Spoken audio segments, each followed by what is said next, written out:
Мен жашоом. Мен жашоом өзүм башкача жашоо. Мектепте жүргөндө сен сүйлө же мен сүйлөйүн.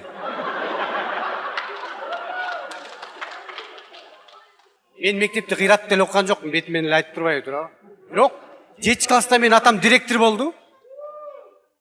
Сенин атаң директорбу. Мага, урматтуу коноктор, мындай айткандан да уялам да, химиядан 5 чыкты.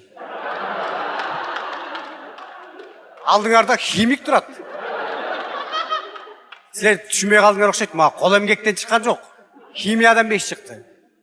Анан бирок мен ойлонуп койдум да, химияда мага 5 эмне бар?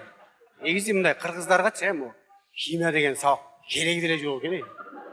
Кайка колдонобуз биз аны? Химия деген сабактан химиядан берген эжин чача эле химия го.